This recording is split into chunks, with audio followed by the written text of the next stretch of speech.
Hello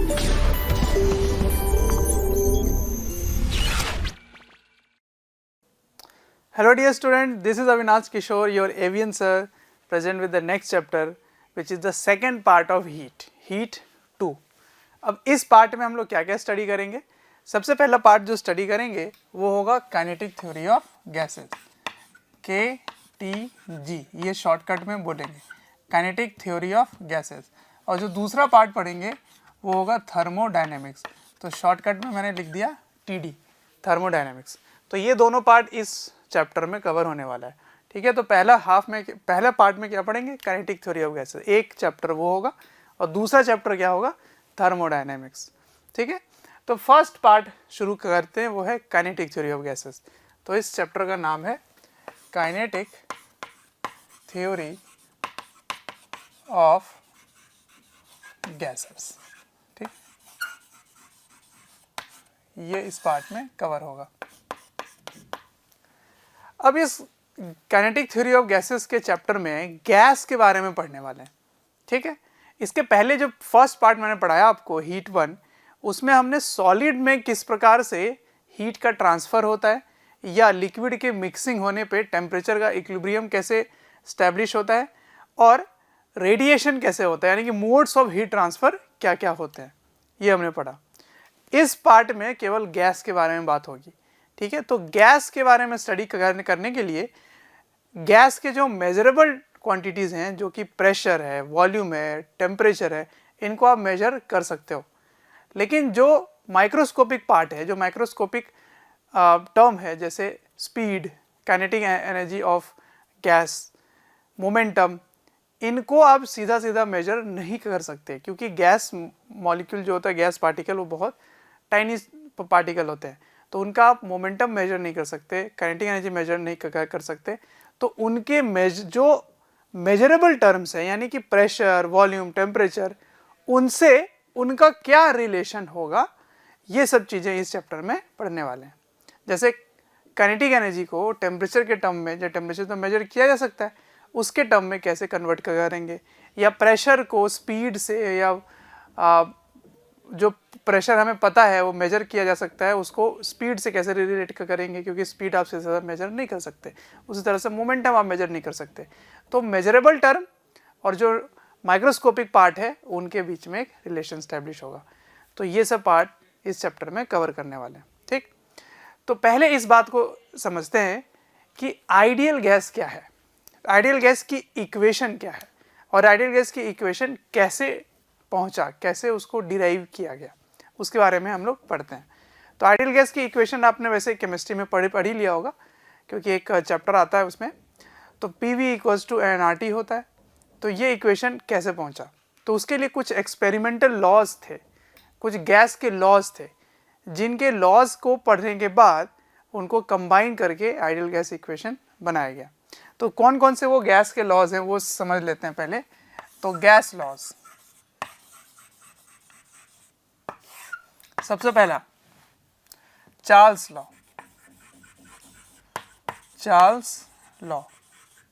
अब ये Charles law क्या होता है?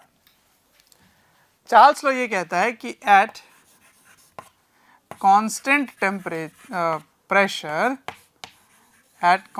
Pressure volume is directly proportional to temperature. और ये टेम्परेचर जो है वो एब्सोल्यूट टेम्परेचर होना चाहिए। एब्सोल्यूट टेम्परेचर का मतलब क्या हुआ?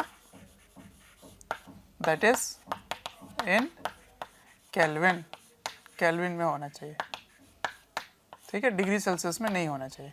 तो volume is directly proportional to temperature. इसका मतलब इसको अगर आप इक्वल करो तो किसी कांस्टेंट से मल्टीप्लाई करना पड़ेगा, कांस्टेंट इनटू T। तो इसका ये मतलब भी हो गया कि V/T is equal to constant, ये आने वाला है। तो चार्ल्स लॉ क्या कहता है? V/T is constant. अब अगर इसको ग्राफ से मैं रिप्रेजेंट करके बताऊं, तो इसको y में ले चलते हैं और इसको x में ले चलते हैं। तो this is y = mx, c इसका 0 है। तो अगर इसको ग्राफ से दिखाऊं तो इस तरह से y में मैंने ले लिया वॉल्यूम और x में ले लिया टेम्परेचर, ठीक है। तो C इसका 0 है, मतलब ओरिजिन से पास होना चाहिए। पर अगर ओरिजिन से पास हो गया तो इन दैट केस टेम्परेचर की वैल्यू 0 केल्विन हो जाएगी, और 0 केल्विन अचीव नहीं कर सकते, 0 केल्विन अचीवेबल नहीं है। इसके नहीं का कारण इसी चैप्टर में और अगले चैप्टर जो है थर्मोडायनेमिक्स में, उसमें एस्टैब्लिश होगी कि क्यों 0 केल्विन अचीव नहीं हो सकता। तो इतना समझ लो कि यहाँ से पास नहीं होगा, लेकिन आप इसको डॉटेड लाइन से दिखा सकते हो ऐसे कि ऐसे जा रहा होगा, ठीक है। तो this is at any pressure P, किसी प्रेशर में इस तरह से ग्राफ बनेगा जो कि ओरिजिन से पास होता हुआ दिखेगा। ऑलराइट, हाँ, तो कभी भी अगर इस तरह से क्वेश्चन में आ जाए, जैसे ये इन केल्विन है, तो अगर ये भी अगर केल्विन में है और इस तरह से ग्राफ हो, ये भी एक स्ट्रेट लाइन है, तो ये इस तरह का ग्राफ चार्ल्स लॉ को ओबे नहीं करेगा, क्योंकि एट 0 टेम्परेचर या 0 केल्विन वॉल्यूम समथिंग आ रहा है विच इज़ नॉट पॉसिबल, ठीक है, ऐसा नहीं हो सकता, तो ये गलत है। हाँ, अगर ये डिग्री सेल्सियस में होता, डिग्री सेल्सियस में, तब ये हो भी सकता था, क्योंकि 0 डिग्री सेल्सियस मतलब 273 केल्विन, 273 केल्विन में ये हो सकता है कि ऐसा ग्राफ हो। तो ध्यान रखना है आपको कि यहाँ पर डिग्री सेल्सियस रखा हुआ है या केल्विन रखा हुआ है, और ग्राफ उसी तरह से डिपेंड करता है। ऑलराइट, अच्छा, अब एक और बात यहाँ पे मैं बता देता हूँ आपको कि मान लीजिए यहाँ से अगर एक और मैं लाइन बना देता हूँ जो कि यहाँ से पास हो रहा है, तो इन दोनों में क्या डिफरेंस होगा, इन दोनों में डिफरेंस क्या होगा, इन दोनों में प्रेशर अलग अलग होगी। ओके, प्रेशर अलग अलग होगी। तो ये अगर प्रेशर P1 है और ये प्रेशर अगर P2 है, तो इन दोनों में किसकी वैल्यू ज़्यादा होगी, ये सब पॉइंट हम लोग आगे डिस्कस करने वाले हैं। ये पॉइंट मैं आगे बताऊंगा आपको जब हम आइडियल गैस इक्वेशन डिराइव कर लेंगे, ठीक है। तो ये है चार्ल्स लॉ। उसके बाद और भी एक लॉ है जिसको बोलते हैं बॉयल्स लॉ। क्या बोलते हैं? Boyle's law. बॉयल्स लॉ ये कहता है at constant temperature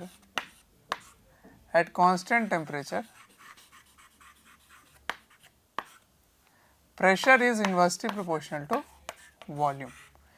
Rather we should say volume is inversely proportional to pressure, क्योंकि अगर आप प्रेशर बढ़ा दोगे तो गैस की वॉल्यूम कम हो जाएगी, ठीक है, अगर टेम्परेचर कांस्टेंट है तो इसका मतलब आप क्या बोल सकते हैं, इन दोनों को अगर एक साइड ले आइए तो PV हो जाएगा और इसको इक्वल करोगे तो एक कांस्टेंट के साथ लेके जाओगे, तो PV इक्वल्स टू कांस्टेंट आ गया, ठीक है।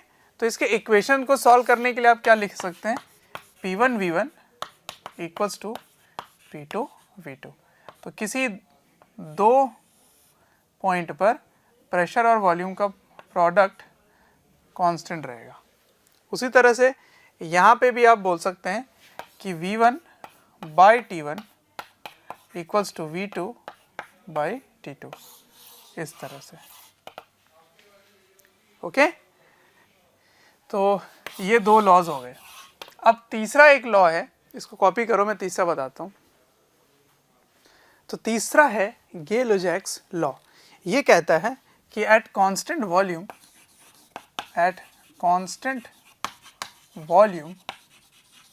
Pressure is directly proportional to temperature. तो अगर आप वॉल्यूम कांस्टेंट रखेंगे और टेम्परेचर बढ़ाएंगे तो गैस का प्रेशर भी बढ़ेगा, ठीक है। तो इसको आप क्या लिख सकते हो, constant wise P is equals to something constant into T। तो फिर से ये भी क्या बन गया, एक स्ट्रेट लाइन इक्वेशन बन गया। तो अगर आप इसको ग्राफ वाइज देखो PT, तो वो ओरिजिन से पास होता हुआ नजर आएगा, ठीक है, लेकिन ओरिजिन से पास नहीं करेंगे। रीज़न बिंग कि टेम्परेचर जो है वो 0 केल्विन नहीं हो सकता, ठीक है, तो इसलिए यहाँ से पास नहीं करोगे। तो एक और अगर ले लो, तो इस समय इसकी वॉल्यूम V1 है और इस समय वॉल्यूम V2 है, तो किसकी वॉल्यूम ज़्यादा होगी, उसी तरह से जिस तरह से किसका प्रेशर ज़्यादा होगा।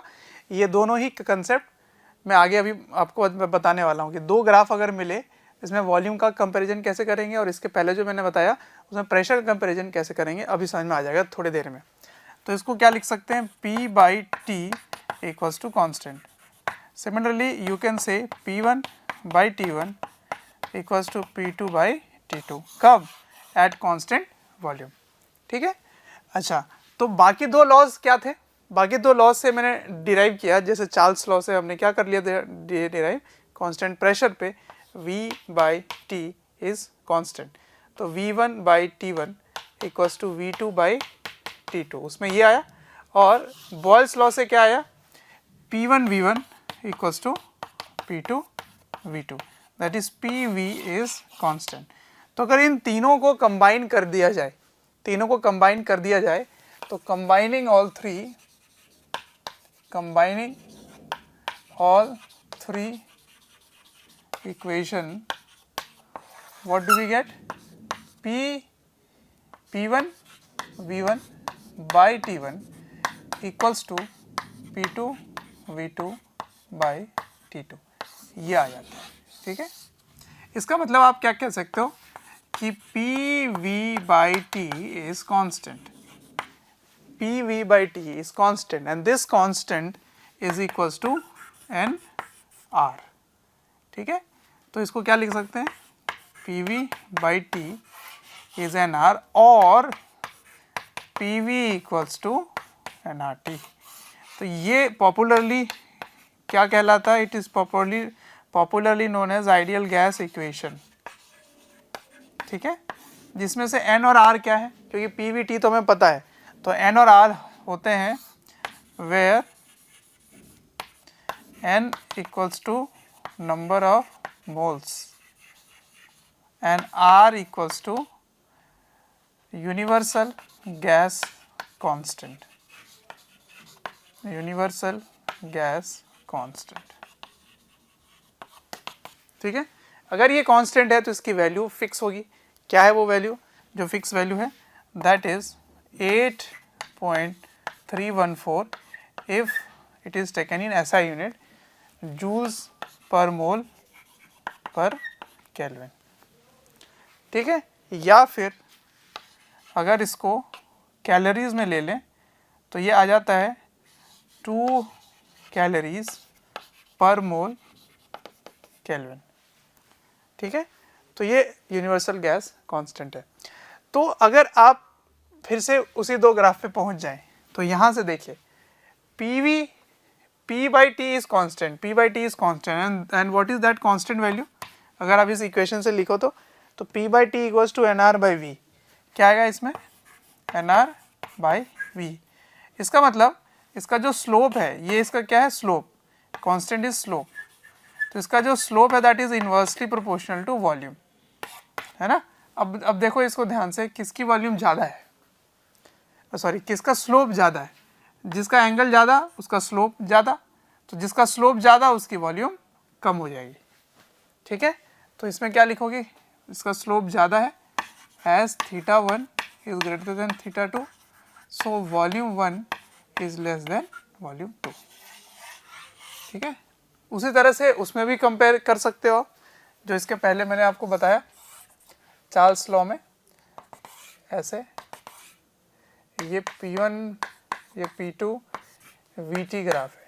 ठीक है, तो V बाई टी किसके इक्वल होगा, V by T is NR by P, और यही आपका स्लोप है, तो slope is inversely proportional to pressure, तो जिसका स्लोप ज़्यादा उसका प्रेशर कम, तो इसमें θ1 ज़्यादा है तो प्रेशर कम होगा 2 से। ठीक है, तो ये कुछ छोटी बातें हैं जिनको आपको ध्यान रखना होता है। ठीक, तो ये था गैस लॉ, इसी गैस लॉ से हम आइडियल गैस इक्वेशन की तरफ पहुंच गए। अब ये आइडियल गैस क्या होता है, बार बार मैं कह रहा हूँ आइडियल गैस। तो देखो, जो रियल गैसेस हैं उनका एक सिंप्लीफाइड वर्जन है आइडियल गैस। तो हर वो गैस जो लो प्रेशर और हाई टेम्परेचर में होंगे वो सब आइडियल गैस ही कहलाएंगे। ठीक है, तो आइडियल गैस कब बिहेव करता है, रियल गैस आइडियल गैस की तरफ कब बिहेव करेगा, at low pressure and high temperature. अगर ये कंडीशन आप मेंटेन करें तो इसमें हमेशा ये इक्वेशन फॉलो होने वाला है। ठीक है, तो ये था आइडियल गैस इक्वेशन और गैस के बारे में हमने इंट्रोडक्शन कर लिया और ये ऐसे आया। अब शुरू करते हैं काइनेटिक थ्योरी ऑफ गैसेस। उस थ्योरी में हम लोग क्या सीखेंगे कि जो मेजरेबल टर्म्स हैं that is pressure, temperature, volume, इनके टर्म्स में माइक्रोस्कोपिक पार्ट कैसे रिलेटेड है, दैट इज काइनेटिक एनर्जी कैसे रिलेटेड है, मोमेंटम कैसे रिलेटेड है, स्पीड कैसे रिलेटेड, ये सारी बातें हम लोग डिस्कस करने वाले हैं। ओके, चलो इसको कॉपी कर लीजिए आप। Okay, so let us start with kinetic theory of gases, KTG। शुरू कर लेते हैं, ठीक है। तो आइडियल गैस इक्वेशन का डेरिवेशन हो गया, हमें समझ में आ गया कांस्टेंट टेम्परेचर पे क्या होता है, प्रेशर पे क्या होता है, कांस्टेंट वॉल्यूम होने पे क्या होता है, ठीक है।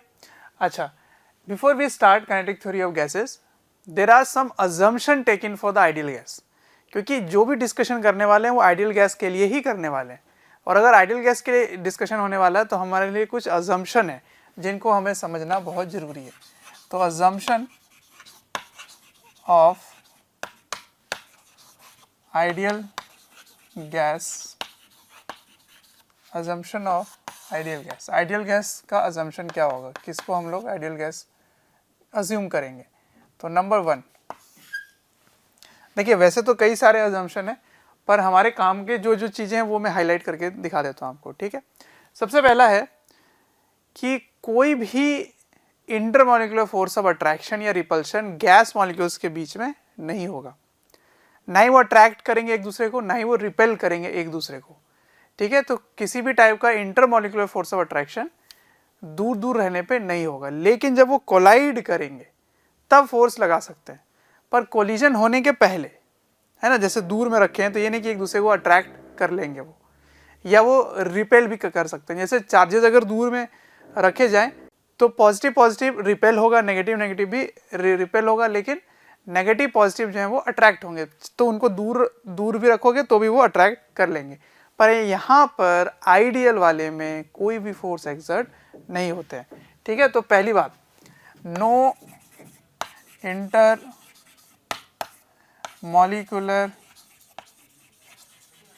इंटरमॉलिक्यूलर फोर्स ऑफ अट्रैक्शन और रिपल्शन, अट्रैक्शन और रिपल्शन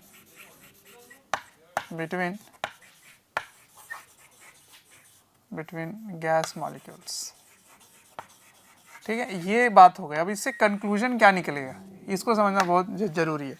कंक्लूजन ये निकलेगा कि अगर कोई भी दो गैस मॉलिक्यूल के बीच में अट्रैक्शन नहीं है, रिपल्शन नहीं है, इसका मतलब इंटरनली कोई पोटेंशियल एनर्जी नहीं है, ठीक है।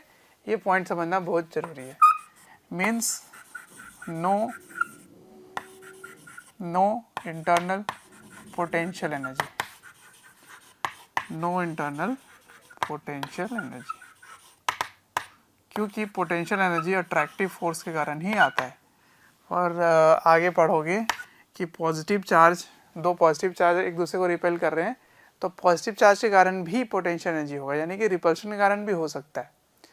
पर अभी जो हम लोग पढ़े वो mg फोर्स नीचे हर ऑब्जेक्ट को पुल कर रहा होता है, तो उसके कारण पोटेंशियल एनर्जी आती है, क्योंकि उसके अगेंस्ट आप कोई वर्क करते हो तो स्टोर हो रहता है पोटेंशियल एनर्जी के फॉर्म में। तो अगर अट्रैक्शन नहीं है या रिपल्शन नहीं है, इसका मतलब गैस मॉलिक्यूल्स का कोई भी पोटेंशियल एनर्जी नहीं है। Got it. तो फोर्सेस कब लगेंगे, इसका मतलब एक दूसरे को कोई फोर्स नहीं लगा रहा है, कब तक, जब तक वो एक दूसरे से कोलाइड नहीं हो रहे हैं।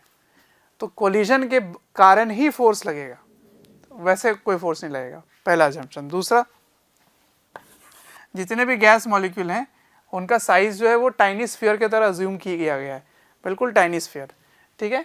तो gases are of tiny sphere size, ठीक है।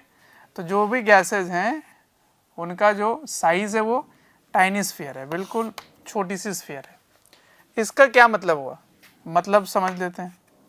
इसका मतलब हुआ कि ये कुछ भी स्पेस ऑक्यूपाई नहीं करने वाले हैं, इनका जो वॉल्यूम होगा वो नेग्लिजिबल होगा as compare to the container size. Container size के मुकाबले गैस मॉलिक्यूल का साइज नेग्लिजिबल होगा। इसका मतलब जो भी वॉल्यूम गैस मॉलिक्यूल ऑक्यूपाई करेंगे वो कंटेनर के वॉल्यूम के बराबर करेंगे। Got it? तो gases are of tiny sphere size, उसके बाद इट मीन्स नो या gases occupy negligible volume, या no volume is occupied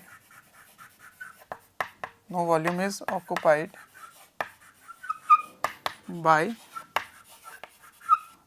gas molecule। ठीक है,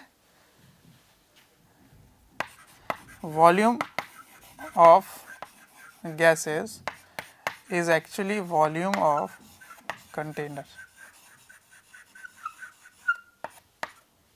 वॉल्यूम ऑफ कंटेनर। ठीक है, volume of gases is volume of container. और सुन लो, बहुत इंपॉर्टेंट, अगर एक टाइनी स्फीयर है तो टाइनी स्फीयर अगर वो घूमे तो आप उसको डिस्टिंग्विश नहीं कर पाओगे कि वो घूम भी रहा था, है ना। तो घूमने वाली जो बात है वो नहीं दिखाई देगी। तो ये भी कंक्लूजन निकल के आएगा क्या, कि no rotational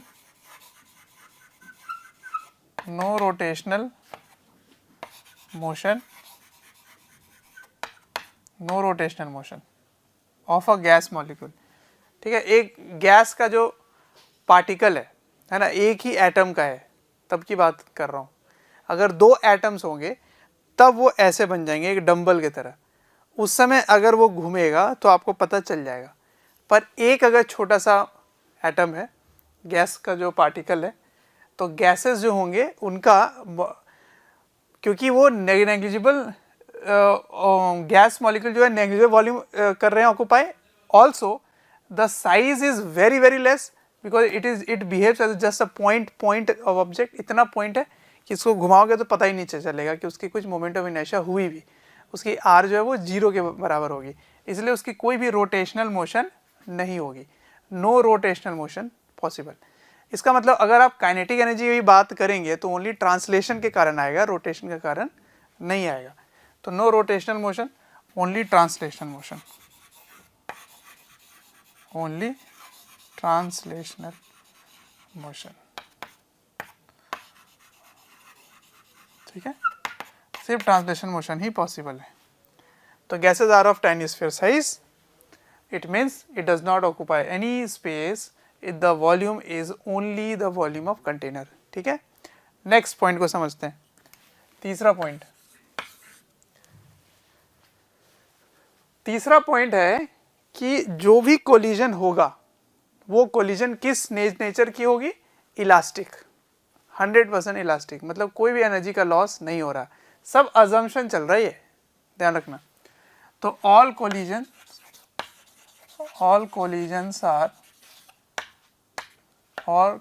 are elastic in nature,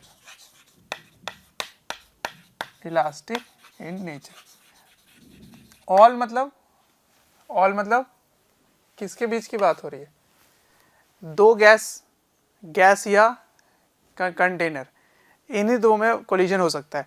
gas और गैस में हो सकता है, गैस और कंटेनर के वॉल्स में भी हो सकता है। तो ये दो जो भी कोलिजन होंगे उनको कैसा ट्रीट किया जाएगा, परफेक्टली इलास्टिक। ठीक है, तो किसके किसके बीच में, गैसेस एंड वॉल्स, इनके कोलिजन कैसे होंगे, इलास्टिक इन नेचर।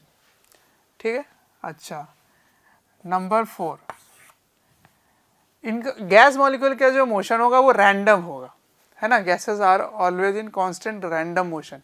तो अगर वो रैंडम मोशन में है तो उसकी स्पीड कुछ भी हो सकती है, रेंजिंग फ्रॉम 0 टू इन्फिनिटी में बोलता, लेकिन हमारे लिए स्पीड का एक अपर लिमिट है, वो क्या है, स्पीड ऑफ लाइट। तो स्पीड ऑफ लाइट से ज़्यादा स्पीड नहीं हो सकता। ठीक है, बट जबकि इन्फिनिटी तो कुछ भी हो सकता है, बहुत बड़ा हो सकता है, पर इन्फिनिटी हम बोलेंगे वो हमारा रेंज फिक्स होगा स्पीड ऑफ लाइट तक, उससे बियॉन्ड नहीं होगा। तो नेक्स्ट पॉइंट है कि gases are in random motion, gases are in random motion. ठीक है, रैंडम मोशन, अगर गैसेज रैंडम मोशन में है तो their speed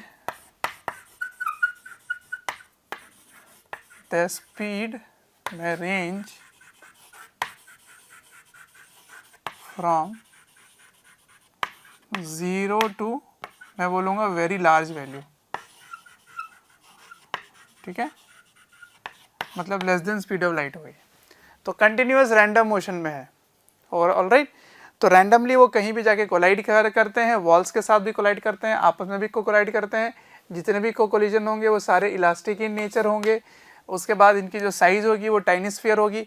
टाइनी स्फीयर होने से क्या हो गया, इसकी अपनी वॉल्यूम कुछ भी नहीं है, जो भी वॉल्यूम है वो कंटेनर का वॉल्यूम है, और अगर वो घूम भी रहा है तो उसके बारे में पता नहीं चल रहा है, उसके रोटेशन मोशन नेग्लिजिबल है, ठीक है, ओनली ट्रांसलेशन मोशन। एक पॉइंट मतलब मोनो एटॉमिक की बात हो रही है, एक एटम की बात हो रही है, ठीक है ना। अच्छा, अगर वो डायटोमिक होगा तो रोटेशनल पॉसिबल हो सकेगा। एनीवेज आगे बढ़ते हैं। इनके बारे में कोई भी फोर्सेस नहीं होता है, फोर्स नहीं होने के कारण इनकी कोई भी इंटरनल पोटेंशियल एनर्जी नहीं होगी। तो जो भी होगी इंटरनल वो सिर्फ काइनेटिक एनर्जी के ही फॉर्म में होगी। इंटरनल की बात हो रही है, इंटरनल एनर्जी, ठीक है। तो ये हो गए कुछ अजम्पशंस आइडियल गैस के जो हमारे लिए काम के हैं।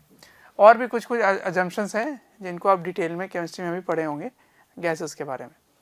चलिए, तो इन्हीं अजम्पशंस को पॉइंट में रखकर आगे का डिस्कशन शुरू करते हैं।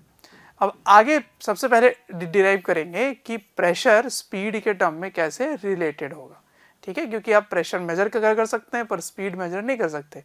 तो स्पीड को निकालने के लिए हम प्रेशर के टर्म में रिलेट करेंगे, ठीक है। तो प्रेशर ऑफ गैस डिराइव करने वाले हैं इन टर्म्स ऑफ स्पीड।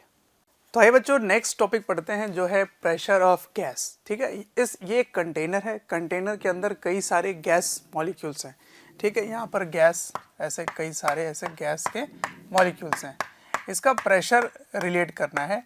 इनफैक्ट उल्टा काम अभी कर रहे हैं, बाद में हमें प्रेशर पता होगा तो स्पीड कितनी होगी इसकी वो हम कैलकुलेट कर पाएंगे, ठीक है।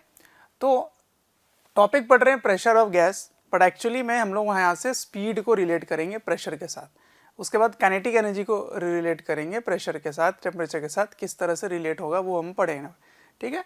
आइए, तो सबसे पहले मैं यहाँ पर कोऑर्डिनेट एक्सिस डिफाइन कर देता हूँ। इसको मैं बता रहा हूँ ये क्या है, ये क्यूब है, क्यूब ऑफ साइड एल। ये क्यूब है जिसकी साइड कितनी है, एल है। अब मैं इधर एक्सिस डिफाइन कर देता हूँ, ठीक है, इस तरह से। इधर है एक्स एक्सिस, ठीक है, ऊपर में ले लेते हैं, नहीं इधर ले लेते हैं, चलो वाई एक्सिस, और ऊपर ले लेते हैं, आ जाओ जेड एक्सिस, ऐसे, ठीक है। अब पार्टिकल जो है वो रैंडमली, ये गैस मॉलिक्यूल जो हैं वो रैंडमली किसी भी डायरेक्शन में कहीं भी जा रहे होंगे, है ना। तो मान लो इसकी जो स्पीड है इस समय, इसकी वेलोसिटी v ऐसी है, तो इसके तीन कंपोनेंट्स होंगे, एक होगा x डायरेक्शन में, एक होगा y डायरेक्शन में, और एक होगा z डायरेक्शन में, ऐसे, ठीक है, ये वाला।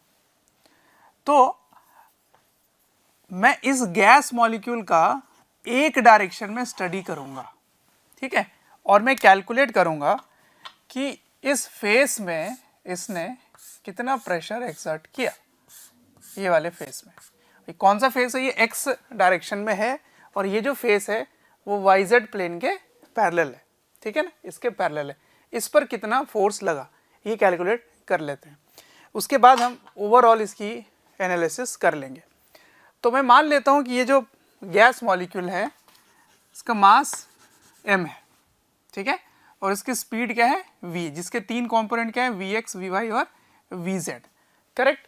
अब सुनो, अगर मैं सिर्फ x डायरेक्शन में देख रहा हूँ, x डायरेक्शन में, तो ये वाला जो साइड है इसको जब वो हिट करेगा, यहाँ पे इसने हिट किया, तो हिट करने के बाद ये ऐसे लौट जाएगा। क्यों? क्योंकि मैंने अजम्पशन में क्या सिखाया आपको कि जितने भी कोलिजन्स होंगे वो परफेक्टली इलास्टिक होंगे। तो इलास्टिक कोलिजन होने के कारण ये अगर Vx से यहाँ पर हिट करता है तो लौट कर भी जब ये जाएगा तब भी इसकी वेलोसिटी की डायरेक्शन चेंज होगी, मैग्नीट्यूड वही रहेगा, तो Vx से चला जाएगा इधर, ठीक है, ऐसे, ठीक। अब सोचो यहाँ पर कोलाइड होने के बाद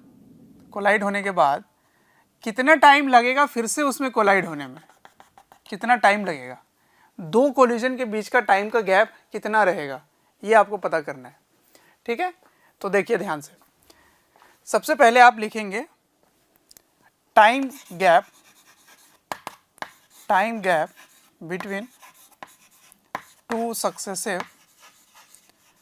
सक्सेसिव कोलिजन इज, टाइम कैसे निकलेगा, डिस्टेंस, कितना डिस्टेंस कवर किया उसने, L, फिर एक बार और है 2L डिस्टेंस कवर किया उसने, 2L divided by speed x direction में क्या है vx, तो टाइम कितना हुआ, डिस्टेंस बाय स्पीड, ये इसकी टाइम हो गई। ठीक है, अच्छा अब मोमेंटम ले लेते हैं। मोमेंटम क्यों, क्योंकि मैं पहले फोर्स निकालूंगा, फिर फोर्स को एरिया से डिवाइड करूंगा, तभी प्रेशर निकलेगा। तो मोमेंटम में चेंज पर सेकेंड क्या आ रहा है, वही फोर्स होता है according to Newton second law. ठीक है, तो momentum change in momentum, change in linear momentum in X direction. ठीक है, केवल एक्स डायरेक्शन में स्टडी हो रहा है, इन एक्स डायरेक्शन क्या होगा, याद करो, इस डायरेक्शन में पॉजिटिव लिया आपने तो initial momentum P initial is m times Vx, किस डायरेक्शन में I, और फाइनल मोमेंटम क्या है माइनस mvx I कैप, इधर है फाइनल। तो चेंज इन मोमेंटम क्या होगा बच्चों, change in momentum is final minus initial, that is -2 times mvx। अब ये चेंज इन मोमेंटम जिधर होता है उसी डायरेक्शन में फोर्स लगता है, तो ऑफ कोर्स गैस मॉलिक्यूल को फोर्स नेगेटिव x में लग रहा है, और रिएक्शन के कारण जो फेस है कंटेनर का उसको ऑपोजिट डायरेक्शन में फोर्स लगेगा, that is in the positive x direction. तो वॉल्स पे फोर्स इस डायरेक्शन में लग रहा है और गैस मॉलिक्यूल को फोर्स इस डायरेक्शन में लग रहा है। ठीक है, अच्छा तो मोमेंटम में चेंज क्या आया, change in momentum in x direction is -2m vx I cap. ठीक, पर मैं इस वॉल को कर रहा हूँ स्टडी, तो वॉल पे फोर्स किधर लगेगा, प्लस में। ठीक है, तो चेंज इन लीनियर मोमेंटम का ये जो मोमेंटम है वो गैस मॉलिक्यूल वो सारा ट्रांसफर इसको कर देता है, किसको, फेस को। तो मोमेंटम में चेंज जो गैस का होता है ना, वही प्रेशर कंटेनर को फील होता है, या वही फोर्स कंटेनर को फील होता है। ठीक, तो इसका मैग्नीट्यूड ले लेते हैं, magnitude of change 2m vx। ठीक है, ये x डायरेक्शन में। ठीक, अच्छा टाइम इतना लग रहा है, तो फ्रीक्वेंसी ऑफ कोलिजन क्या होगी, फ्रीक्वेंसी ऑफ कोलिजन मतलब कोलिजन फ्रीक्वेंसी, इसका इन्वर्स हो जाएगा, तो vx बाई 2l, मतलब इसमें जो हिट हो रहा है उसकी फ्रीक्वेंसी क्या है, मतलब कितने टाइम गैप में या कितने कोलिजन पर सेकेंड हो रहा है, that is vx by 2l। तो अगर आपको मोमेंटम चेंज इतना पता चल रहा है तो फोर्स क्या होगा, फोर्स इन x डायरेक्शन वो क्या होगा, तो force in x direction is जो चेंज इन लीनियर मोमेंटम आया उसको मल्टीप्लाई किससे करना चाहिए मुझे, कोलिजन फ्रीक्वेंसी से, कोलिजन फ्रीक्वेंसी। ठीक है, कोलाइड होने की जो फ्रीक्वेंसी है उससे मुझे हिट मल्टीप्लाई करना चाहिए। चलो तो ये क्या आ जाएगा, 2m vx इंटू ये वाला टर्म मल्टीप्लाई कर दो vx बाई 2l। ठीक है, तो क्या आया बस बताओ, आ गया वो, देखो 2 को 2 से काट दिया, क्या जाता है m vx square by l, ये है force in the x direction. लेकिन मुझे प्रेशर निकालना है, क्या निकालना है, प्रेशर। तो प्रेशर जब आप निकालोगे, प्रेशर तो प्रेशर इन x डायरेक्शन, मतलब कहने का मतलब है फेस, x डायरेक्शन मतलब इस पूरे फेस में कितना ही है ये बताना आपको। तो pressure in the x direction is, क्या करेंगे, फोर्स को डिवाइड कर देंगे एरिया से, डिवाइड कर देंगे। ठीक है, तो वो क्या होगा, m Vx² बाई L³। लेकिन मैंने ये एक गैस मॉलिक्यूल का काम किया है, पर यहाँ तो कई सारे हैं, यहाँ पे देखो कई सारे हैं ऐसे। तो सभी के x डायरेक्शन में जो होगा उसको मुझे मल्टीप्लाई करना पड़ेगा इसमें, या इस सभी के x को ले लो और इसमें से सॉल्व कर दो, ये वाले में से, है ना। तो सबको मुझे जोड़ना पड़ेगा, जितने भी x डायरेक्शन में है वो सबको जोड़ना पड़ेगा। तो मैं इसको समेशन ले लेता हूँ, ठीक। तो टोटल सभी को आप जोड़ रहे हो, तो आप क्या करोगे, summation m by L³ into Vx², ठीक है। अब सुनिए ध्यान से, इसी तरह से y में भी होगा, ये वाला y यानी कि y के पैरेलल कौन सा फेस, ये वाले फेस में भी होगा, ये वाले फेस में भी होगा, उसी तरह से ये वाले फेस में भी होगा, ये दोनों तो चलो सेम ही हो गए, ये वाले फेस में भी होगा, ये वाले में। तो आप उसी तरह से क्या बोल सकते हो कि प्रेशर x पर, pressure in the x direction क्या आ रहा है, देखो ये टर्म तो चेंज होगा ही नहीं, तो ये बाहर आ जाएगा, समेशन ऑफ Vx², ठीक है। अब मैं क्या कह रहा था कि उसी तरह से y में भी होगा, उसी तरह से z में भी होगा, करेक्ट, y में भी होगा, z में भी होगा। तो आप क्या बोल सकते हैं, py m बाई L³ तो वैसा ही रहेगा। अच्छा, m क्यों सेम है, क्योंकि सेम ही है ना, गैस अगर हाइड्रोजन गैस है तो हाइड्रोजन गैस का हर मॉलिक्यूल का मास तो उतना ही रहेगा, इसीलिए वो m सेम है, ठीक है। तो ये सब बाहर है।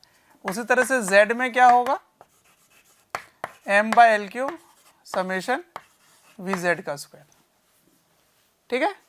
अब सुनो, जो टोटल प्रेशर है इस फेस का, फेस बोल रहा हूँ मतलब इस पूरे कंटेनर में, वो ऐसा नहीं है कि x में थोड़ा ज़्यादा होगा, y में कम, या y में ज़्यादा है, z में कम है, z में ज़्यादा है। तीनों ही फेसेस में या तीनों ही डायरेक्शन में, छः फेस है, तीनों ही डायरेक्शन में इक्वल मैग्नीट्यूड का फोर्स लगेगा, यानी कि प्रेशर जो है वो सेम डेवलप होगा। क्योंकि अगर ऐसा नहीं होता तो एक साइड जो कंटेनर है वो अपने आप ही आगे जाना शुरू हो जाता, ठीक है, पर ऐसा तो होता नहीं है। इसका मतलब तीनों ही डायरेक्शन में फोर्सेस या प्रेशर बराबर होंगे। तो आप कह सकते हो कि प्रेशर x, y और z तीनों ही बराबर है। तो in that case pressure of gas जब आप लिखेंगे तो आपको इन तीनों का एवरेज लेना पड़ेगा, एवरेज लेंगे डिवाइड बाई 3, ठीक है। Therefore pressure of gas is this. अब अगर इसको सॉल्व किया जाए, तो ये तीनों को जोड़ दिया मैंने, तीनों को जोड़ दिया और डिवाइड बाई 3 कर रहा हूँ, तो प्रेशर क्या आएगा देखो, m by L³ by 3, m by L³ by 3, और सिग्मा जब आप तीनों को जोड़ेंगे Vx², Vy², Vz², तो एक्चुअली में ये क्या आ जाएगा, देखो जरा ध्यान से, थोड़ी सी लंबी डेरिवेशन है पर साथ में आप जुड़े रहिए। Summation of Vx², Vy², Vz² क्या होगा, एक्चुअली में इसका v हो जाएगा, देखो है ना। तो ये v का स्क्वायर आ गया, तो m by 3 L³ into summation of v², ठीक। अब ये जो v² है इस पर मैं चर्चा करता हूँ, इसको देखो, L³ का मतलब क्या हो गया, इस पूरे कंटेनर का वॉल्यूम हो गया, पूरे कंटेनर का वॉल्यूम। तो इसको क्या लिख सकते हैं, P equals to m by 3 into volume, ठीक है, वॉल्यूम हो गया। और ये समेशन ऑफ वेलोसिटी है, वेलोसिटी का स्क्वायर है, स्क्वायर करके आप जोड़ रहे हो, स्क्वायर करके जोड़ रहे हो। मैं क्या कर रहा हूँ, इसको n नंबर ऑफ मॉलिक्यूल्स थे, ठीक है, n ऐसे ऐसे ऐसे ऐसे कितने हैं, n है, n। तो टोटल मास इस पे कितना कंटेंट होगा, n times mass of one molecule, correct. अब मैंने n से मल्टीप्लाई किया तो मुझे डिवाइड भी करना चाहिए, n से मैंने मल्टीप्लाई किया तो डिवाइड भी मैं करूंगा। अब ये वाला टर्म क्या हो गया, ये टोटल मास हो गया, है ना, टोटल मास। तो P is equals to total mass को मैं लिखूंगा m0 by 3 into divide by volume. ये टर्म बड़ा ही इंटरेस्टिंग सा टर्म निकल के आया। सबसे पहले वेलोसिटी सभी को स्क्वायर करो, फिर उसको जोड़ दो, फिर उसको डिवाइड कर दो नंबर ऑफ टर्म से। इसका मतलब आपने मीन ले लिया। किसका मीन है वो, ये मीन है स्क्वायर का, है ना। तो इसका मतलब ये पूरा टर्म जो होगा वो रूट अगर इसका ले लो तो एग्जैक्ट वैल्यू निकल आएगा। मैं यहाँ पे बस लिख देता हूँ, थोड़े थोड़े टर्म पे इसको मैं डिस्कस करने वाला हूँ। इसको बोलेंगे स्क्वायर का मीन लेकर रूट ले लीजिए। तो ये क्या है, रूट मीन स्क्वायर। तो रूट मीन स्क्वायर की वैल्यू है ये, ठीक है। मैं अभी डिस्कस करूँगा डिटेल में। इस पूरे टर्म को मैंने क्या लिख दिया, ये लिख दिया VRMS। RMS मतलब रूट मीन स्क्वायर, ओके। तो ये होता है। अब ये वाला टर्म देखिए तो क्या है, टोटल मास बाय वॉल्यूम। तो मास बाय वॉल्यूम क्या होता है, तो डेंसिटी होता है, डेंसिटी। तो इसका मतलब what is pressure, pressure is 1/3 rho into VRMS का स्क्वायर, ये होता है, ठीक है। तो यहां से RMS speed in terms of pressure भी निकाला जा सकता है। वो क्या होगा, 3p/रो का रूट हो जाएगा, ठीक है। पहले इतना कॉपी करो। तो एक बार मैं फिर से बता देता हूँ क्या क्या किया मैंने कंटेनर में जो गैस मॉलिक्यूल है उसके कारण जो मोमेंटम चेंज है वो निकाला, और मोमेंटम चेंज करके उसको एरिया से डिवाइड किया। मोमेंटम चेंज करके कोलिजन फ्रीक्वेंसी से मल्टीप्लाई किया तो फोर्स आ गया, क्योंकि पर सेकेंड कितना मोमेंटम चेंज हो रहा है वही फोर्स होता है। फिर उसको एरिया से डिवाइड किया तो प्रेशर आ गया। फिर कंक्लूजन ये निकला कि तीनों ही डायरेक्शन में प्रेशर बराबर होगा, इसलिए मुझे एवरेज लेना पड़ेगा। तो एवरेज प्रेशर इन तीनों का लेने के बाद जो प्रेशर आता है वही पूरे कंटेनर का प्रेशर होगा, ठीक। तो वो वैल्यू निकल के आ जाता है ये वाला। फिर मैंने n से मल्टीप्लाई डिवाइड कर दिया। तो n क्या होता है, total number of gas molecules जितने भी कंटेंट है उसके अंदर, ओके। तो उससे क्या हो गया, टोटल मास आ गया उस कंटेनर के अंदर जो गैस मॉलिक्यूल का है। अब मास को वॉल्यूम से डिवाइड करोगे तो डेंसिटी आ जाएगा। तो डेंसिटी के टर्म्स में ये प्रेशर होता है। तो this is your final result. अब ये टर्म एक नया सा टर्म निकल गया है, इस पर मैं थोड़ी सी चर्चा कर लेता हूँ, ठीक है। कॉपी करो। तो ये डिस्कशन आगे बढ़ाते हैं। मैं कह रहा था इसको RMS की वैल्यू क्या निकल के आ रही है वो यहाँ से देखते हैं। तो VRMS इज √3p/रो, ये आ गया, ठीक है। ये RMS स्पीड आ गया। अब RMS क्या होता है वो देखते हैं। RMS को बोलते हैं root mean square, root mean square velocity, RMS velocity, ठीक। देखिए मान लीजिए एक गैस मॉलिक्यूल की वेलोसिटी v1 है, वेलोसिटी की मैग्नीट्यूड मैंने ले लिया है, ठीक। तो उसको पहले स्क्वायर करेंगे, दूसरे का 2 है उसको भी स्क्वायर करेंगे, इसको जोड़ देंगे, तीसरे का स्क्वायर करेंगे इसमें जोड़ देंगे, चौथे का स्क्वायर करेंगे इसमें जोड़ देंगे, अप टू n नंबर तक स्क्वायर करेंगे और जोड़ देंगे, ठीक। फिर इसका क्या ले लेंगे, एवरेज ले लेंगे। तो नंबर ऑफ मॉलिक्यूल से डिवाइड कर देंगे, ठीक। क्योंकि अब मुझे इसका अभी अगर टोटल देखोगे तो ये स्क्वायर में ही है, देखो ध्यान से। अगर आप डायमेंशन की बात करें तो ये स्क्वायर करके स्क्वायर से जोड़ोगे तो ओवरऑल आंसर स्क्वायर ही बनेगा, और आप नंबर से डिवाइड कर रहे हो तब भी ये स्क्वायर ही बनेगा। पर मुझे एग्जैक्ट स्पीड का डायमेंशन लाना है तो मुझे एक स्क्वायर रूट करना पड़ेगा, है ना। जब मैं ऐसे स्क्वायर रूट करूँगा तभी ये क्या बन जाएगा, स्क्वायर रूट RMS बन जाएगा। तो क्योंकि आपने रूट लिया तो root is R for root, M for mean, S for square, ठीक है।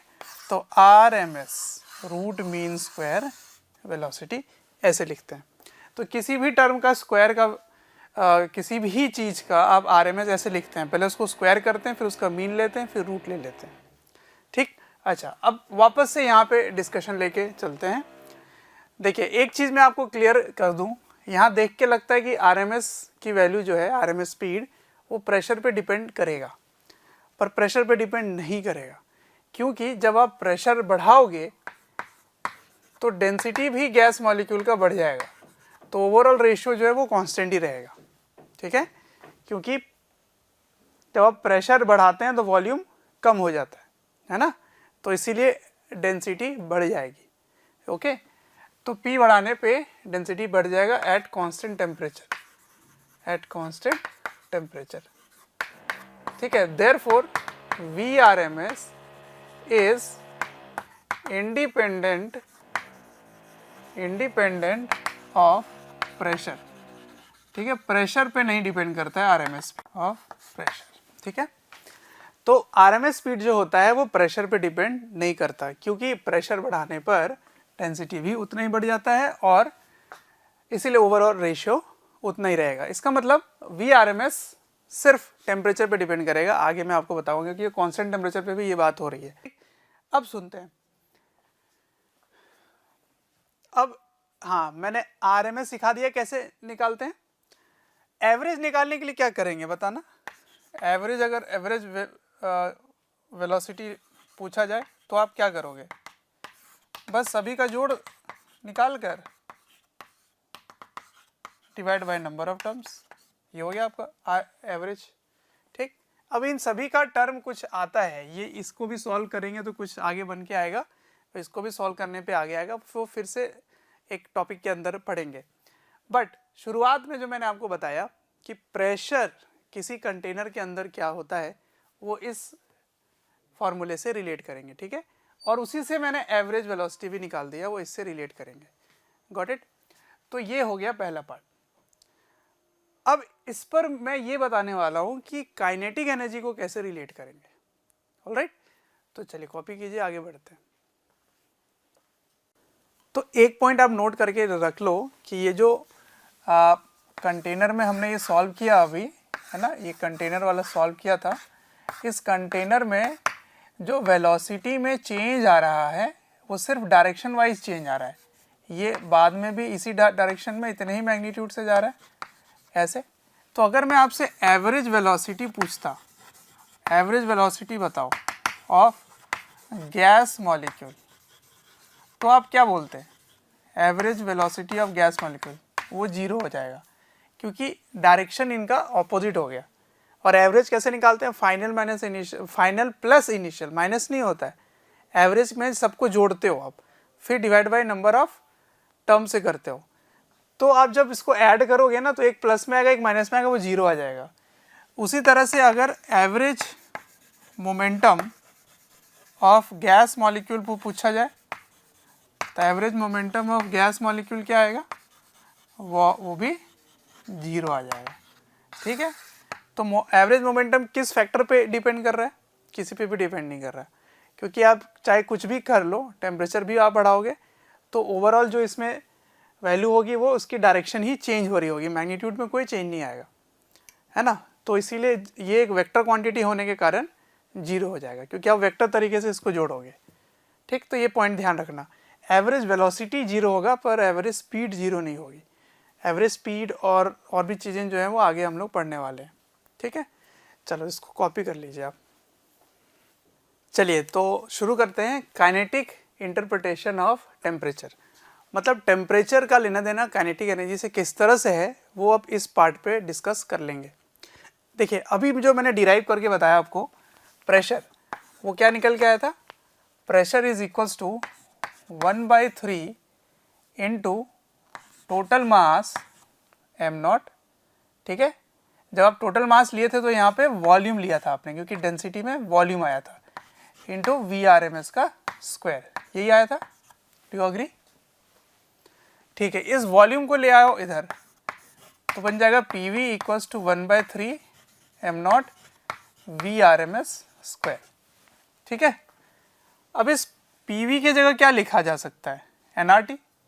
और इस चीज़ को मैं काइनेटिक एनर्जी बनाना चाह रहा हूँ तो मुझे 2 से मल्टीप्लाई डिवाइड करना पड़ेगा। तो ये चीज़ क्या बन गया? हाफ mv², है ना। और ये टर्म क्या बन जाएगा? nRT इक्वल्स टू, ये 2 इधर आ जाएगा 2/3, और ये वाला जो हाफ है इसके साथ बन के क्या बन जाएगा? काइनेटिक एनर्जी, क्योंकि ये टोटल मास है और ये जो स्पीड है ये काइनेटिक एनर्जी में यूज़ होने वाला है। मतलब इफेक्टिवली जो भी गैस मॉलिक्यूल हैं जब वो मूव करेंगे तो इफेक्टिवली जो उसकी टोटल स्पीड होगी जो काइनेटिक एनर्जी देने वाला है वो एक्चुअली में RMS वेलोसिटी ही होने वाला है, ठीक है। तो ये एवरेज काइनेटिक एनर्जी है, ये क्या है, एवरेज काइनेटिक एनर्जी। और कौन सी काइनेटिक एनर्जी है, ये वाला फॉर्मूला किसके लिए यूज होता है, तो ट्रांसलेशनल काइनेटिक एनर्जी के लिए यूज होता है, ठीक है ना। चलिए तो ये 2 को इधर लिख देते हैं ताकि आपको देखने में प्रॉब्लम ना हो, 1/2 हाफ mv², ठीक है। तो kinetic energy, average kinetic energy, average translational kinetic energy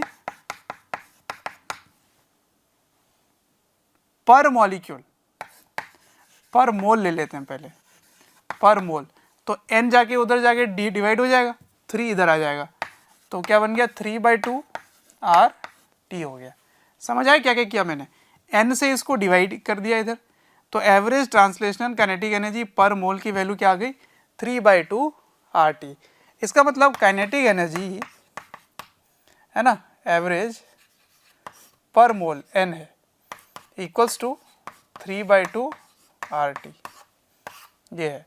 तो that is proportional to T and T is in kelvin, T is in kelvin, kelvin में ये है, ठीक है, काइनेटिक एनर्जी पर मोल।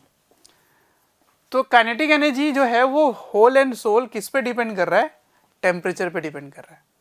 इसका मतलब चाहे आप अलग अलग मास के गैस मॉलिक्यूल को आप ले लें, पर टेम्परेचर अगर सेम है तो उनकी काइनेटिक एनर्जी भी सेम होगी। जैसे आप ले लीजिए हीलियम ले लीजिए और ले लीजिए आर्गन ले लीजिए, उनका मास तो अलग अलग है, तो अलग अलग मास का काइनेटिक एनर्जी सेम आएगा अगर टेम्परेचर सेम है तो, ठीक है। तो मास पे डिपेंड नहीं कर रहा, ना ही प्रेशर पे डिपेंड कर रहा है, किसी पे भी डिपेंड नहीं कर रहा, सिर्फ टेम्परेचर पे डिपेंड कर रहा है। लेकिन कौन सी काइनेटिक एनर्जी, ये बहुत इंपॉर्टेंट है, एवरेज काइनेटिक एनर्जी पर मोल, और ट्रांसलेशन वाली average translational kinetic energy per mole is 3/2 RT, ठीक है, आया समझ। अब क्योंकि मैं कह रहा था कि काइनेटिक एनर्जी जो है वो तीनों ही डायरेक्शन में बराबर बराबर बटने वाला है। वो कैसे, क्योंकि तीनों ही डायरेक्शन में जो गैस मॉलिक्यूल है वो ऐसा नहीं है कि किसी एक पर्टिकुलर डायरेक्शन में ज़्यादा कंटेंट है, ज़्यादा एनर्जी, तो उस डायरेक्शन में ज़्यादा मोशन होगा तो कंटेनर का एक साइड ज़्यादा फोर्स एक्सपीरियंस करेगा क्योंकि ज़्यादा एनर्जी से वहाँ पहुँच रहा है। तो ऐसा बिल्कुल भी नहीं है, इक्वल चारों तरफ फोर्स लगता है तो इक्वल प्रेशर चारों तरफ होता है, इसीलिए इक्वल एनर्जी आप तीनों ही डायरेक्शन में डिस्ट्रीब्यूट कर सकते हैं। तो वो कहलाता है law of equipartition of energy. उसके पहले मैं ये पॉइंट जो मैंने कहा वो मैं लिख देता हूँ कि जो काइनेटिक एनर्जी है, ट्रांसलेशनल काइनेटिक एनर्जी, वो प्रेशर पे डिपेंड नहीं कर रहा, सिर्फ टेम्परेचर पे डिपेंड कर रहा है, इनफैक्ट मास पे भी डिपेंड नहीं कर रहा है। ये पॉइंट मैं यहाँ पे लिख देता हूँ, तब तक कॉपी कर लो। चलिए, तो मैंने यहाँ लिख दिया है कि note average kinetic energy of translation, यानी कि translational kinetic energy per mole of a gas depends only on the temperature and it is independent of pressure, volume और the nature of the gas, though their RMS speed will be different. Of course अगर आप hydrogen ले लें या helium ले लें, है ना, या ऑक्सीजन ले लें, तो इन सभी की RMS स्पीड डिफरेंट होगी, लेकिन अगर सेम टेम्परेचर पे लिए हो तो फिर इसकी average translation kinetic energy per mole same रहेगी, ठीक। तो ये मैं पर मोल बता रहा हूँ आपको, ये क्या बता रहा हूँ, पर मोल। पर अगर पर मॉलिक्यूल पूछा जाए तब क्या करेंगे, तो एवरेज काइनेटिक एनर्जी ट्रांसलेशन वाली पर मॉलिक्यूल, तो एक मोल में कितने मॉलिक्यूल होंगे, एवोगैड्रो नंबर, तो एवोगैड्रो नंबर से मुझे 3/2 RT में ये वाले टर्म को डिवाइड करना पड़ेगा एवोगैड्रो नंबर, क्योंकि यहाँ पर है, पर, तो R/Na हो गया एवोगैड्रो नंबर। तो ये जब आप सॉल्व करेंगे ना, देखो ये भी कांस्टेंट है, ये भी कांस्टेंट है, दोनों ही कांस्टेंट हैं, तो एक नया कांस्टेंट निकल के आएगा जिसको बोलते हैं बोल्ट्जमैन कांस्टेंट, KB, ठीक है, बोल्ट्जमैन कांस्टेंट केबीटी। तो पर मॉलिक्यूल जब भी हो तो बोल्ट्जमैन लगाएंगे, where Kb is 1.38 into 10⁻⁻23 joule per kelvin. और क्या कहलाता है ये? Boltzmann's constant. ठीक है, तो मॉलिक्यूल में Kb आ जाएगा और मोल में केवल R रहेगा। ठीक, तो ये हो गई ट्रांसलेशन काइनेटिक एनर्जी। लेकिन अगर ये केवल ये एक मॉलिक्यूल की बात कर रहे हो, सिंगल वाले की बात कर रहे हो ऐसे, पर अगर डायटोमिक होगा, diatomic, in that case total kinetic energy different हो जाएगी, टोटल, क्योंकि डायटोमिक होने पर उसमें रोटेशनल भी आना शुरू हो जाएगा। ठीक है ना, तो वो भी आगे डिस्कस करने वाले, पर ट्रांसलेशन तब भी यही होने वाली है, ट्रांसलेशन वही होगी, क्योंकि देखो मैंने डायटोमिक लिया पर ट्रांसलेशन काइनेटिक एनर्जी फिर भी यही कहलाएगी, टोटल काइनेटिक एनर्जी फिर चेंज हो जाएगा। तो फिर से मैं डिस्कस कर देता हूँ क्या क्या सिखाया आपको। मैंने सिखाया कि जो प्रेशर हमने डिराइव किया है उसके टर्म में जब इसको सॉल्व किया गया तो पता चला कि काइनेटिक एनर्जी पर मोल जो निकल के आता है वो सिर्फ और सिर्फ टेम्परेचर पे डिपेंड करता है, ना कि प्रेशर पे, ना वॉल्यूम पे, ना ही टाइप्स ऑफ गैस पे। ठीक है, तो पर मोल की वैल्यू ये होगी, पर मॉलिक्यूल की वैल्यू ये होगी। ठीक है, अब सुनिए ध्यान से, नेक्स्ट पार्ट जो हम लोग पढ़ने वाले हैं वो है law of equipartition of energy. वो क्या कहता है कि तीनों ही डायरेक्शन में एनर्जी बराबर बटेगा, है ना, क्योंकि तीनों ही डायरेक्शन में आपको मैंने बताया था कि बराबर प्रेशर लग रहा है तो एनर्जी भी बराबर बराबर बांट सकते हैं।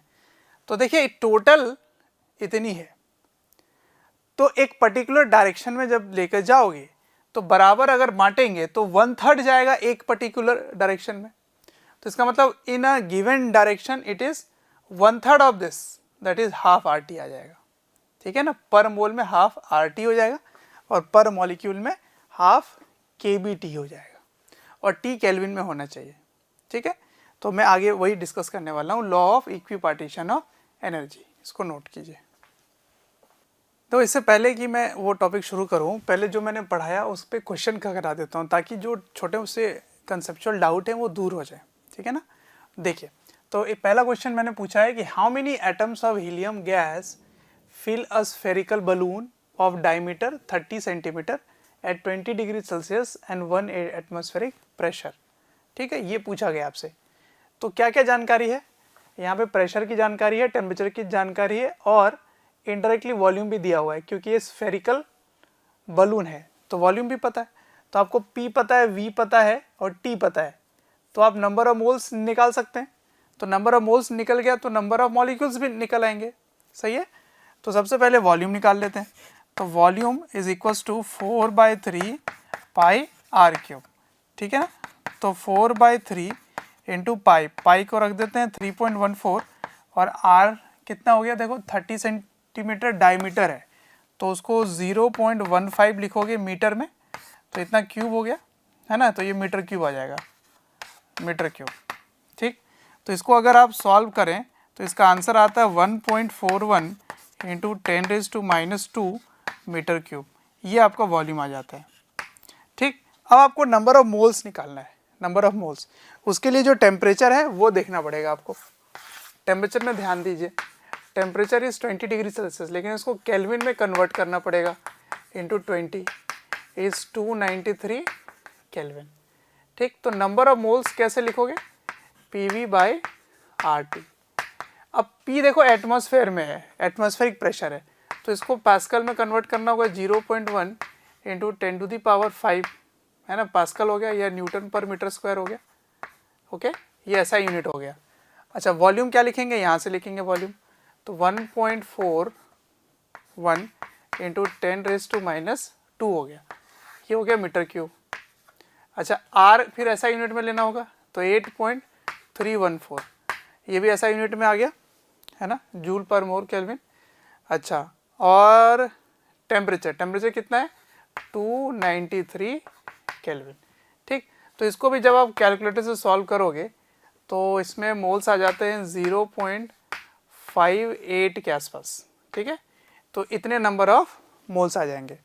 अब आपको एक्चुअली में क्या निकालना है, number of how many atoms निकालना है, तो नंबर ऑफ एटम्स निकालना है, ठीक है। तो यानी कि पूरे मॉलिक्यूल कितने उसमें कंटेंट है, या एटम हीलियम है तो इसमें मॉलिक्यूल नहीं बनेगा, एटम ही बनेगा, कोई रिएक्शन होता नहीं है इसमें। तो नंबर ऑफ पार्टिकल एक तरह से निकालना है। तो आपको मोल्स मिल गया, तो नंबर ऑफ पार्टिकल कैसे लिखोगे बता दो। Number of particle n is equals to number of moles into Avogadro number. अब एवोगैड्रो नंबर क्या है, 0.58 इंटू 6.022 इंटू 10⁻23 होता है, ठीक है। तो इसको जब आप लिखोगे तो ये आ जाता है 3.54 इंटू 10⁻23, क्योंकि ये जो नंबर है ये क्या है, पर मोल है और ये मोल्स है, तो मोल्स और मोल कैंसिल हो गए, है ना। ये क्या है, इतने पार्टिकल्स या इतने मॉलिक्यूल्स या इतने एटम्स, जो भी बोल सकते हो, ये एटम्स भी बोल सकते हो, पर मोल है। तो ये मोल और ये मोल वाला जो यहाँ पे था यूनिट वो कैंसिल हो गए, तो नंबर ऑफ पार्टिकल्स आ गए, ठीक। ये हो गया पहला पार्ट। अब दूसरे पार्ट में देखिए क्या लिखा हुआ है, what is the average kinetic energy of helium atom. Average kinetic energy बताना है आपको, तो पूरे एटम की बात हो रही है ना, यानी कि जितने भी कंप्लीट है उसकी बात हो रही है, मोल्स की बात नहीं हो रही है, पूरे मॉलिक्यूल की बात हो रही है। तो आप क्या लिखेंगे यहाँ पर, नंबर बी में है काइनेटिक एनर्जी पर एवरेज काइनेटिक एनर्जी पर मॉलिक्यूल वाला आपको फॉर्मूला लगाना पड़ेगा, समझे। मॉलिक्यूल यानी कि पर एटम ही हो गया यहाँ पर एटम, तो यानी कि टोटल निकालना है, टोटल। तो टोटल के लिए क्या करोगे, 3/2 kBT करना पड़ेगा, है ना। यहाँ पे और कुछ नहीं करना है, RMS वगैरह निकालने की ज़रूरत ही नहीं है, क्योंकि आपको काइनेटिक एनर्जी पूछा गया था और कुछ भी नहीं लिखा गया, तो यहाँ पे क्या होगा, सिर्फ ट्रांसलेशन ही होने वाला है, ठीक है। रोटेशन में से होगी भी नहीं क्योंकि ये मोनो एटॉमिक है, तो डायटोमिक में दिक्कत आएगी। मैंने कहा था आपको कि डायटोमिक के लिए फिर ये रूल चेंज हो जाएगा, टोटल काइनेटिक एनर्जी के लिए रूल चेंज हो जाएगा, लेकिन इसमें जो भी एनर्जी होगी काइनेटिक एनर्जी वो ट्रांसलेशन ही होगी, ठीक। तो चलिए सॉल्व करते हैं, क्या आएगा इसमें, 3/2 इंटू KB क्या होगा, 1.38 इंटू 10⁻⁻23 इंटू टेम्परेचर क्या दे रखा है, 20 डिग्री सेल्सियस, तो कन्वर्ट करना पड़ेगा केल्विन में, तो ये बन जाएगा 293 केल्विन। तो इसको जब आप सॉल्व करोगे तो इसका आंसर आ जाता है 6.07 इंटू 10⁻21 जूल, इतना आ जाता है, ठीक है। तो इसमें मैंने क्या सिखाया आपको कि टोटल जो है ना, टोटल उसमें जब आप लिखते हो तो बोल्ट्जमैन कांस्टेंट लिखते हो, और जब पर मोल होता तो आप क्या करते हो, उसमें R लेते, है ना, इन दैट केस R लेते, पर इसमें टोटल एटम लिखा हुआ है। Next is the RMS speed of the helium atom, RMS speed. अब RMS स्पीड कैसे लिखेंगे, कौन सा फॉर्मूला लगाऊं मैं यहाँ पे, तो इसमें क्या लगाएं, देखिए ये था एवरेज काइनेटिक एनर्जी पर मॉलिक्यूल, इसका फॉर्मूला क्या होगा जरा इधर बताना, क्या लिखोगे, हाफ m0 इंटू VRMS का square, this is equal to this. तो अगर मुझे सी पार्ट सॉल्व करना है तो मैं वो फॉर्मूला यहाँ लगा के, क्योंकि मैंने ये निकाल लिया है, ये वाला पार्ट मुझे पता है, ये मैंने निकाल लिया है, तो फिर मैं यहाँ से VRMS निकाल सकता हूँ। उसके लिए मुझे m0 निकालना पड़ेगा, तो m0 इज या m0 इज मोलर मास पर, मोलर मास मतलब पर मोल की कितना मास है ना, तो मोलर मास को मुझे एवोगैड्रो नंबर से डिवाइड करना पड़ेगा, तो m0 आ जाएगा, या टोटल मास जो आया था गैस मॉलिक्यूल का उसमें एवोगैड्रो नंबर मल्टीप्लाई करना पड़ता है, क्योंकि पर मॉलिक्यूल होता है वो, ठीक है। तो मोलर मास कितना है इसका, 4, और एवोगैड्रो नंबर क्या है, 6.022 इंटू 10⁻23, इतना है, ठीक। तो देखो यहाँ पे भी एक एवोगैड्रो नंबर होता है, इसमें डिवाइड में R/Na, और यहाँ पे भी है, तो दोनों साइड कैंसिल होके R केवल रह जाएगा। लेकिन आप क्योंकि एक बार सॉल्व कर चुके हो तो इसको सॉल्व करने पे जो भी नंबर आता है उसको पुट किया जा सकता है, किस तरह से, देखो ये वाली वैल्यू को मैं लिख देता हूँ के बार। के बार का मतलब हो गया एवरेज, है ना, के बार आ गया ये।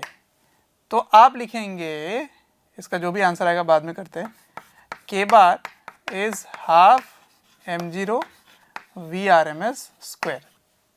तो इसको लिख सकते हैं 2 टाइम्स के बार मतलब average kinetic energy divide by m0, इसका रूट इक्वल्स टू VRMS। ठीक है, ऐसे भी कर सकते हैं क्योंकि आप काइनेटिक एनर्जी निकाल चुके हैं। ओके, तो इसको सॉल्व कीजिए, देखिए क्या आता है।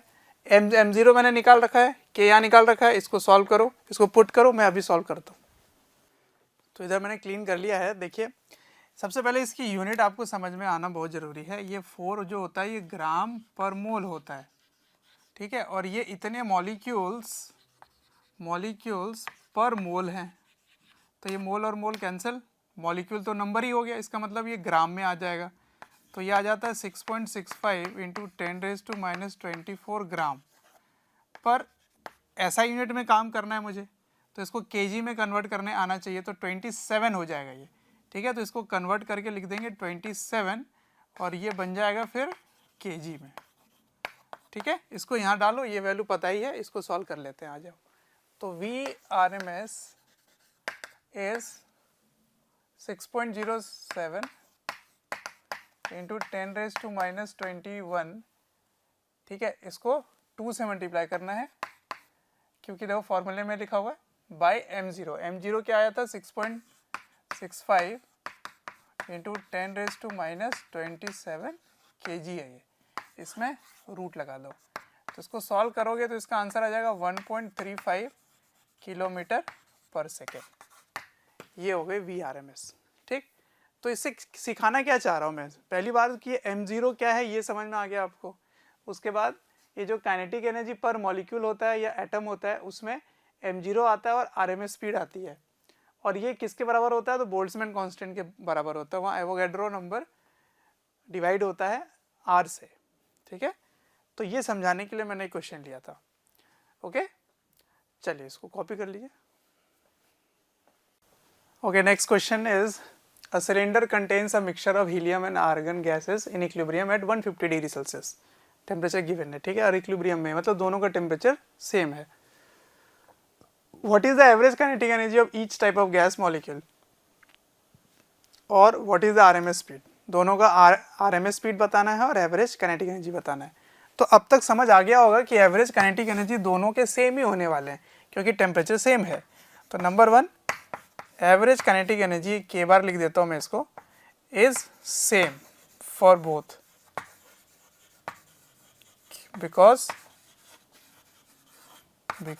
Temperature is same. Temperature is same, तो क्या होगा बता दो जरा। एवरेज काइनेटिक एनर्जी पर मॉलिक्यूल इज 3/2 kBT और ये किसके बराबर होता है, हाफ m0 इंटू VRMS का स्क्वायर के बराबर होता है। ठीक, तो ये कितना हो गया देखो, 3/2 1.38 इंटू 10⁻⁻23 इंटू टेम्परेचर कितना है 150। 150 में 273 जोड़ दो तो ये बन जाएगा 423। ठीक है, तो 423 केल्विन। अब इसको जब सॉल्व करोगे तो ये आ जाता है 8.76 इंटू 10⁻⁻21 जूल, इतना आ जाता है। ठीक है, ये आ गया आपका एवरेज काइनेटिक एनर्जी। अब आप RMS कैसे निकालेंगे मैंने आपको बता रखा है। VRMS के लिए आप क्या करेंगे, जो एवरेज काइनेटिक एनर्जी आया 2 टाइम्स m0 करके रूट ले लोगे। तो m0 कैसे निकलेगा, m0 निकलेगा हीलियम के लिए मैंने अभी निकाल के दिखा दिया था आपको। आर्गन का ले लेते हैं, 40 ले लेते हैं, चलो 40, तो ये ग्राम पर मोल होगा। ठीक है, तो इसको डिवाइड किससे करना पड़ेगा, 6.022 इंटू 10⁻23 से, तो ये आ जाएगा इतने मॉलिक्यूल पर मोल। तो कंप्लीट आंसर किस में आ जाता है, ग्राम में आ जाता है। ठीक, फिर बाद में इसको केजी में कन्वर्ट करके इसमें रखोगे तो VRMS निकल आएगा, किस में, मीटर पर सेकेंड में, फिर उसको आप कन्वर्ट कर लेना किलोमीटर पर सेकेंड में, ठीक। तो ये हो गया फॉर आर्गन। हीलियम का तो मैंने ऑलरेडी कैलकुलेट करवा दिया था, ठीक है ना। तो ऐसे सॉल्व करेंगे इसको और सॉल्व करके निकाल लेंगे आरएमएस और काइनेटिक एनर्जी। तो आपको समझ आ गया कि कैसे एवरेज काइनेटिक एनर्जी रिलेट होता है, कैसे आरएमएस रिलेट होता है। आरएमएस सभी का डिफरेंट आ रहा है क्योंकि मास डिफरेंट है, लेकिन काइनेटिक एनर्जी जो है वो सेम आएगा because that is only dependent on temperature, that is absolute temperature, ठीक है, नोट करो।